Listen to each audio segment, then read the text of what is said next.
Halo guys, Perkenalkan, nama saya Diba Agalifi. saya Faiza Fadila. Saya Hapsa Ramadhani. Saya Raisa Salsabila.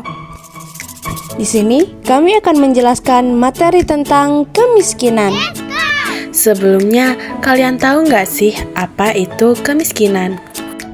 Di sini saya akan menjelaskan pengertian dari kemiskinan. Kemiskinan adalah kondisi di mana seseorang atau sekelompok orang tidak mampu memenuhi kebutuhan dasar dan hak-haknya untuk mempertahankan dan mengembangkan kehidupan yang bermartabat. Kemiskinan dapat diartikan sebagai ketidakmampuan secara ekonomi untuk memenuhi standar hidup rata-rata masyarakat di suatu daerah. Hal ini disebabkan oleh pendapatan yang rendah sehingga sulit untuk memenuhi kebutuhan dasar seperti makanan, pakaian, dan tempat tinggal. Selanjutnya yaitu jenis-jenis kemiskinan.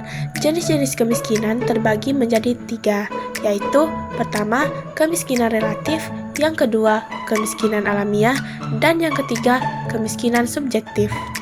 Yang pertama, kemiskinan relatif. Kemiskinan yang disebabkan oleh kebijakan pembangunan yang belum merata sehingga belum dapat menjangkau seluruh masyarakat. Contohnya pada gambar berikut ini. Yang kedua, kemiskinan alamiah. Kemiskinan yang disebabkan oleh faktor-faktor alamiah seperti cacat, sakit, usia lanjut, atau karena bencana alam. Yang ketiga, kemiskinan subjektif. Kemiskinan subjektif merupakan persepsi individu bahwa ia tidak mampu memenuhi kebutuhannya. Selanjutnya yaitu definisi kemiskinan. Secara umum, definisi kemiskinan adalah suatu kondisi ketika seseorang atau kelompok tidak mampu untuk memenuhi kebutuhan dasarnya, seperti kebutuhan pangan, sandang, tempat tinggal, pendidikan, dan kesehatan yang layak.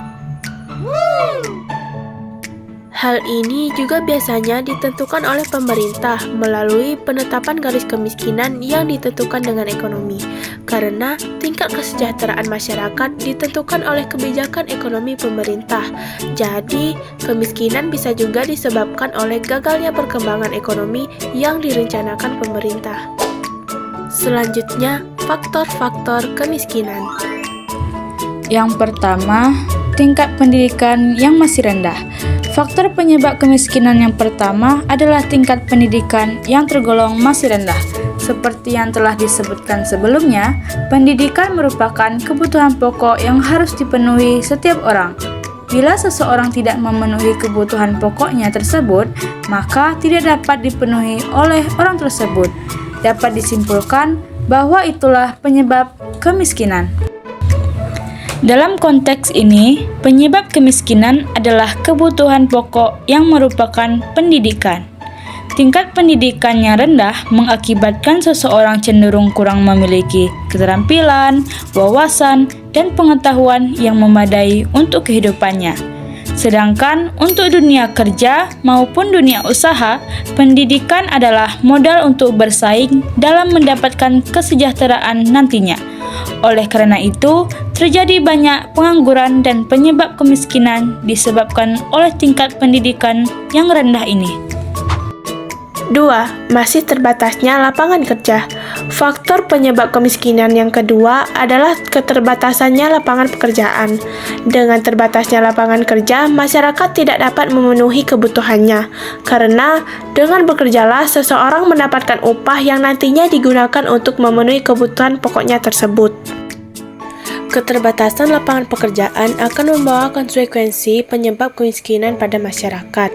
Bisa saja seseorang menciptakan lapangan kerja baru, tetapi kemungkinannya akan sangat kecil untuk masyarakat miskin karena keterbatasan keterampilan maupun modal. Banyaknya kepengangguran di suatu negara bisa juga menjadi patokan kemiskinan di suatu negara. Semakin besar jumlah pengangguran, maka semakin bertambah pula penyebab kemiskinan di negara tersebut. Hal ini juga bisa disebabkan oleh ketidakstabilan ekonomi dan ketidakpastian arah politik dan kebijakan negara tersebut. Yang ketiga, malas bekerja. Faktor penyebab kemiskinan yang berikutnya adalah malas bekerja. Hal ini yang paling sering menjangkiti seseorang yang tak ingin maju dan beranggapan bahwa kemiskinan itu adalah takdir.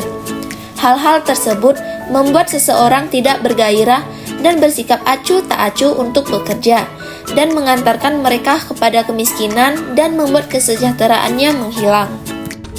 Yang keempat, beban hidup keluarga. Faktor penyebab kemiskinan yang berikutnya adalah adanya beban hidup keluarga. Hal ini juga merupakan hal yang cukup signifikan. Ketika seseorang memiliki anggota keluarga yang banyak untuk dihidupi, beban hidupnya tentu saja akan bertambah pula. Dengan begitu, seseorang diharuskan untuk meningkatkan pendapatannya sesuai dengan berapa jumlah anggota yang harus dihidupinya. Dan faktor penyebab kemiskinan yang terakhir yaitu keterbatasan sumber daya alam maupun modal. Suatu masyarakat biasanya akan dilanda kemiskinan, salah satunya karena keterbatasan sumber daya alam ataupun sumber modal. Hal ini terjadi karena alam sekitar yang memang tidak lagi memberikan keuntungan. Ketika sumber daya alam miskin atau tidak dapat diolah lagi, itulah salah satu penyebab kemiskinan. Terkadang hal tersebut terjadi memang bukan karena kehendak masing-masing orang. Bisa saja hal tersebut terjadi karena bencana alam yang melanda suatu daerah. Bencana alam akan menyebabkan semua potensi alam, infrastruktur, maupun kondisi psikologis orang-orang yang terdampak mengalami kerusakan. Kadang memang hal tersebut akan dapat diatasi dan kadang bahkan tidak ada yang bisa berbuat apa-apa. Untuk mengatasi kerusakan-kerusakan tersebut biasanya juga dibutuhkan waktu yang sangat lama. Selain itu, dari bencana alam, banyak orang-orang yang kehilangan harta bendanya, sehingga langsung jatuh miskin setelah itu.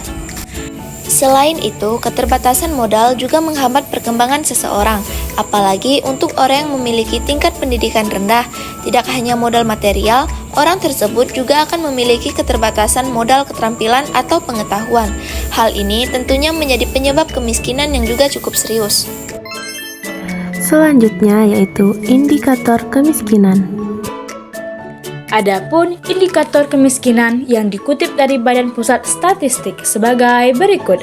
Yang pertama, ketidakmampuan memenuhi kebutuhan pokok seperti sandang, pangan, dan papan.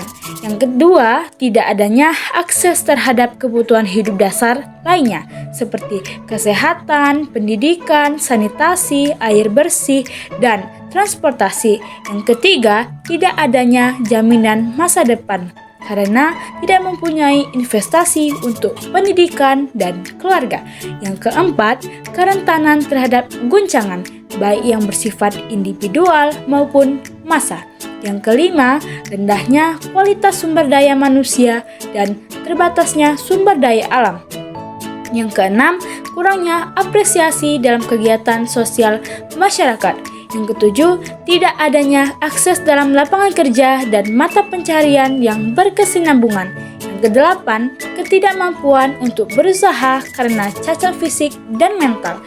Adapun yang kesembilan atau terakhir yaitu ketidakmampuan dan ketergantungan sosial seperti anak-anak terlantar, wanita korban kekerasan dalam rumah tangga, janda miskin, kelompok marginal, dan kelompok terpencil. Macam-macam kemiskinan. Yang pertama, kemiskinan absolut. Kemiskinan absolut adalah kemiskinan yang mendeskripsikan individu-individu yang tingkat pendapatannya di bawah garis kemiskinan yang ditetapkan oleh negara, atau bisa juga diartikan seperti keadaan individu yang penghasilannya tidak cukup untuk memenuhi kebutuhan primernya. Yang kedua, kemiskinan relatif. Kemiskinan relatif adalah kemiskinan yang diakibatkan oleh kebijakan pembangunan yang belum merata, sehingga belum dapat menjangkau seluruh masyarakat. Yang ketiga, kemiskinan kultural. Kemiskinan kultural adalah kemiskinan yang terbentuk karena kebiasaan masyarakat yang sudah menjadi budaya, baik itu dari nilai-nilai yang diusung, pemikiran, maupun cara kerja. Dan yang terakhir, kemiskinan struktural. Kemiskinan struktural adalah kemiskinan yang berasal dari struktur sosial yang tersemat pada golongan masyarakat tertentu dan memungkinkan terjadinya kondisi di mana mereka tidak dapat menggunakan sumber daya yang sebenarnya tersedia untuk mereka. selanjutnya yaitu cara mengatasi kemiskinan.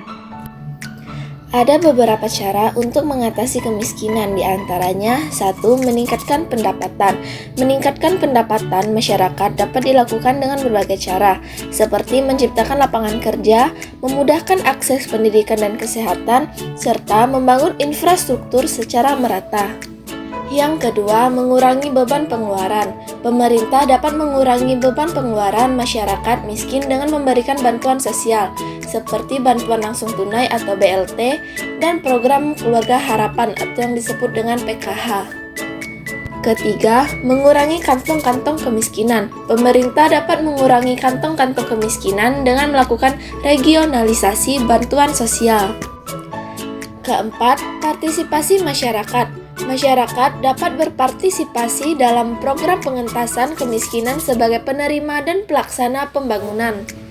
Dan yang kelima, tindakan individu. Individu dapat membantu mengatasi kemiskinan dengan mendanai pendidikan anak miskin, mensponsori keluarga miskin, atau menyumbangkan uang ke organisasi nirlaba.